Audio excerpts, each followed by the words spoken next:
Bismillahirrahmanirrahim. Assalamualaikum warahmatullahi wabarakatuh. Alhamdulillah wassalatu wassalamu ala Rasulillah wa ala alihi wa sahbihi wa mawala. Saudara-saudaraku sekalian yang dimuliakan dan dicintai Allah, waspadalah.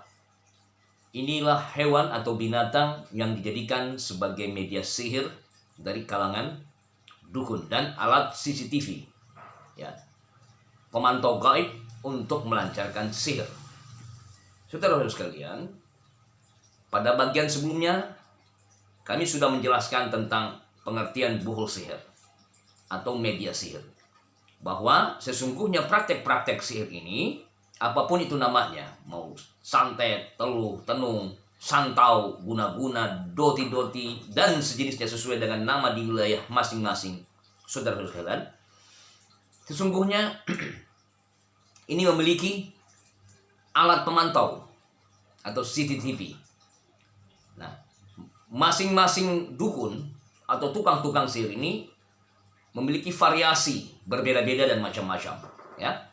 Saya sudah jelaskan apa saja jenisnya, dan di sini kita akan membahas hewan apa saja yang sering dijadikan sebagai media sihir atau sarana untuk menghantarkan sihir kepada orang-orang yang menjadi targetnya. Yang pertama, saudara sekalian, saya perlu jelaskan. Secara dalil Al-Quran tidak menjelaskan secara detail, ya, dalam hadis tentang jenis-jenis media sihir atau hewan-hewan jadikan sarana untuk mengirimkan atau menghantarkan sihir santet. Tetapi pada umumnya di beberapa dalil, ya, hadis Rasulullah SAW dijelaskan ada beberapa hewan-hewan, ya, yang disebutkan yang biasa dijadikan sebagai media bagi jin untuk mereka masuk atau menjelma ke dalam hewan-hewan tertentu, ya. Oke. Walaupun tidak bisa kita pastikan pada saat hewan-hewan ataupun binatang-binatang ini ada di rumah kita, kita langsung klaim itu adalah buhul sihir atau media sihir. Jadi sebelum kita mengenali atau mengetahui media-media sihir, kita harus tahu yang pertama adalah situasi keadaan di sekeliling kita. Apabila rumah kita atau tempat usaha kita ini jauh dari hal-hal yang mendatangkan hewan-hewan atau binatang-binatang media sihir ini, maka kemungkinan itu adalah penjelmaan atau itu adalah bentuk tunggangan daripada jin-jin fasik, jin kafir. Oke. Yang kedua, pada saat muncul hewan ini, maka disitulah ada perubahan-perubahan yang kita rasakan. Dan munculnya tidak sekali dua kali, tapi sering, ya, sering muncul dan tidak ada di wilayah sekitar kita ini hewan yang demikian, ya. Oke. Yang ketiga, sebelum muncul biasanya ditandai dengan kita bermimpi hewan-hewan itu, ya. Kita bermimpi, entah itu kita diserang, entah itu kita digigit, atau entah itu kita ditakut-takuti. Oke. Kemudian ciri yang lainnya adalah pada saat munculnya media sihir ini atau hewan sihir ini, maka ada perubahan yang kita rasakan dari keadaan, baik ucapan, perbuatan, ataupun suasana, tergantung jenis sihirnya. Kalau itu berkaitan dengan sihir penghancur usaha bisnis atau perusak rumah tangga, maka suasana yang dirasakan ada perbedaan. Yang tadinya warung toko kedainya ramai, maka tiba-tiba pembeli sama sekali tak ada yang datang. Atau pada saat kita memasak masakan untuk kita jual, masakan yang tadinya subuh hari kita masak untuk dijual di pagi siang hari, tiba-tiba belum ada waktu 1 jam makanan ini jadi basi atau busuk. Atau bisa tiba-tiba muncul banyak hewan-hewan, ya, di makanan itu, ulat, lalat, dan sebagainya. Oke. Nah, dan biasanya pada saat muncul hewan atau media sihir ini, maka disinilah sihir santet ini mulai bekerja. Jadi saudara-saudara sekalian, munculnya hewan atau media-media sihir, apapun itu bentuknya, maka itu adalah ciri tanda bahwa sihir ini telah bekerja atau telah masuk ke dalam lingkungan kita. Entah itu mempengaruhi diri, keluarga, atau tempat usaha kita. Oke saudara-saudara sekalian, saya akan menjelaskan tentang beberapa hewan-hewan ataupun binatang yang sering dijadikan sebagai media sihir atau buhul-buhul sihir, media CCTV, alat pemantau dukun, tukang sihir untuk melancarkan sihirnya. Yang pertama, di dalam hadis dari Rasulullah SAW menyebutkan hewan-hewan yang sering dijadikan tunggangan, ya, atau alat pemantau dukun, diantaranya, ya, atau mohon maaf, yang dijadikan sebagai sarana masuknya jin, entah itu menjelma ataupun menungganginya, diantaranya adalah ular. Ular, ya, ini umum, ya. Ular yang berwarna hitam. Maka di dalam hadis dijelaskan apabila kita bertemu dengan ular maka usirlah, ya. Terlebih dahulu jangan dibunuh. Oke, usir sebanyak 3 kali. Kalau dia masih berada di tempat itu maka bunuhlah dia. Karena bisa jadi ini ular adalah jin mukmin atau jin muslim yang taat. Maka kita usir. Kalau dia pergi, kita usir, dia pergi, sudah biarkan atau dibuang saja. Namun kalau dia masih bertahan di situ, maka bunuhlah, ya. Setelah kita usir 3 kali, kita menanti dia tak mau juga pergi, maka bunuhlah. Oke. Ular ini sering dijadikan sebagai binatang sihir, kiriman, santet. Yang ciri-cirinya tiba-tiba muncul, ya, entah itu di atap, ya, yang tadinya rumah atau tempat usaha kita ini tak mungkin ada ular. Karena situasi keadaan kita ini dikelilingi, ya, istilahnya rumah atau jauh dari perkebunan. Nah, maka ketika tiba-tiba muncul ular ini, maka bisa jadi sihir santet ini telah bekerja. Untuk apa? Dia akan dijadikan sebagai alat pemantau. Maka saudaraku, ketika muncul buhul-buhul sihir ular, maka jangan takut, ya. Jangan takut, usir. Apabila mereka tak mau pergi, ular ini tak mau pergi 3 kali, maka bunuhlah dia. Ya, oke. Tapi sebelum membunuh, maka ucapkanlah kalimat ta'awudz terlebih dahulu, ya. Atau membaca ayat kursi dan lain sebagainya, ya. Itu. Yang kedua, hewan yang sering jadikan buhul sihir atau alat pemantau sihir adalah diantaranya adalah cicak. Ya, sekali lagi, kita tidak bisa atau tak boleh kita berprasangka bahwa setiap cicak itu adalah alat atau itu adalah jin atau jelmaan daripada jin. Tidak semua cicak.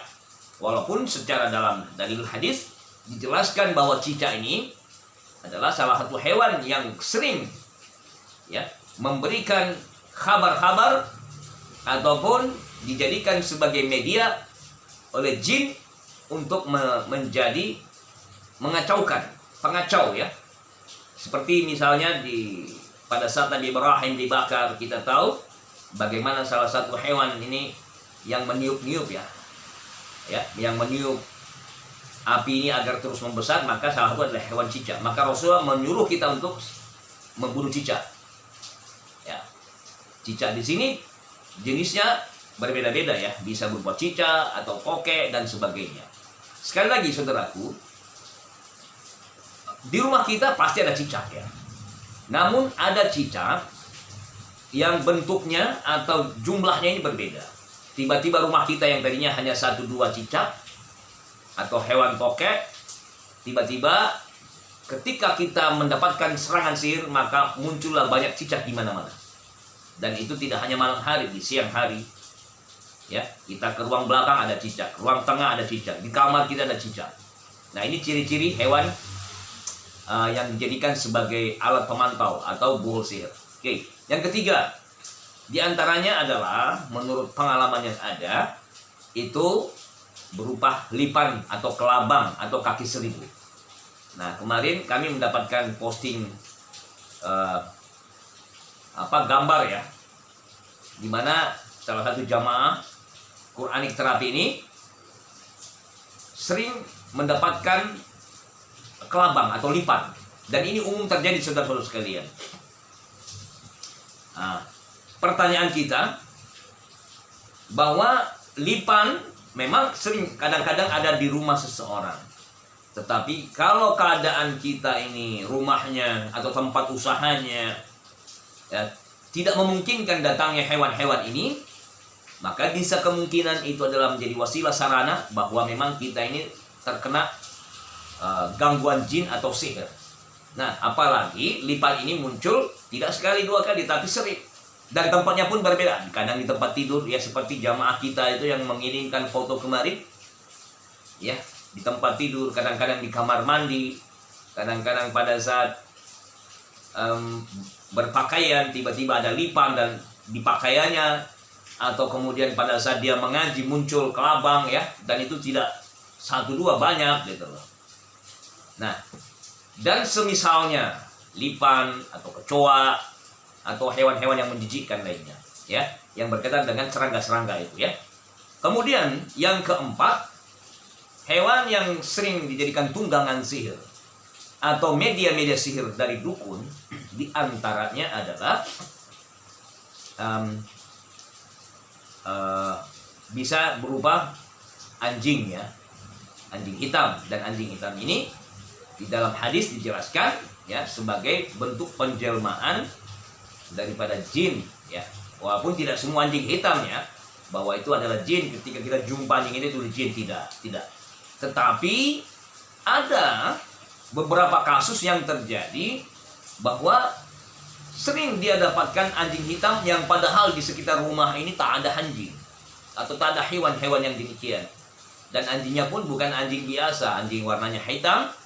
Nah, pada saat dia muncul di waktu malam, munculnya pun kadang-kadang menjelang subuh, dan kemudian dia melakukan aktivitas-aktivitas menggonggong dan lain sebagainya, dan seolah di sini dia mengeluarkan suara-suara yang aneh, dan kemudian ketika anjing ini muncul berpengaruhlah pada badannya. Oke. Nah, ini jadi waspadalah saudara-saudara. Yang kelima, hewan yang sering dijadikan media sihir atau buhul-buhul sihir, diantaranya adalah yang lain ya, saya sudah jelaskan, berupa kecoa atau tikus, atau bisa juga lalat, atau hewan-hewan menjijikkan lainnya berupa serangga ya, serangga-serangga.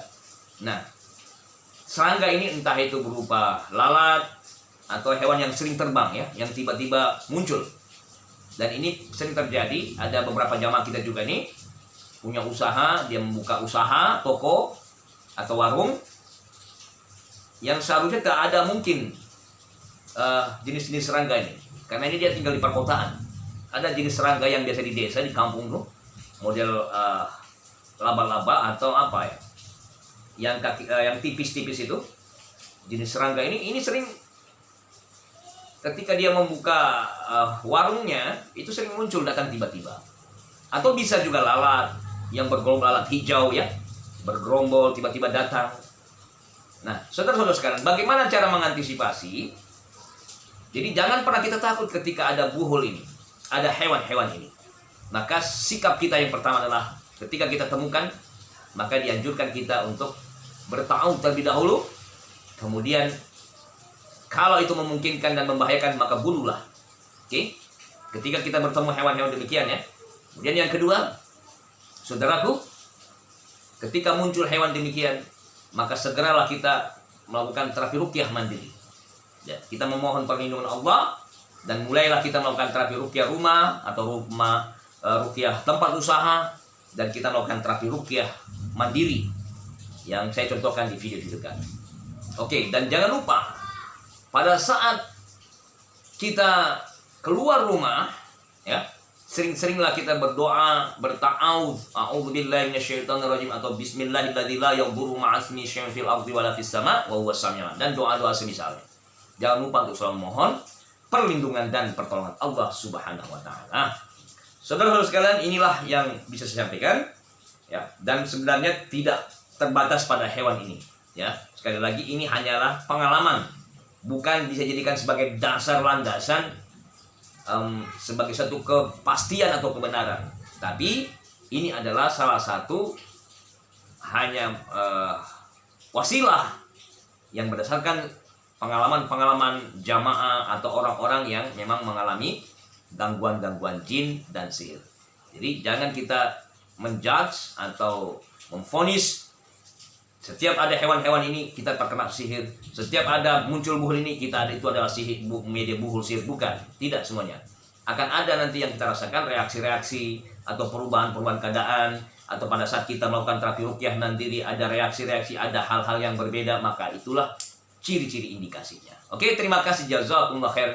Share video ini, bagikan pada saudara-saudara kita yang lainnya di grup-grup WhatsApp, Facebook, dan media-media sosialnya. Terima kasih. Ya. Assalamualaikum warahmatullahi wabarakatuh.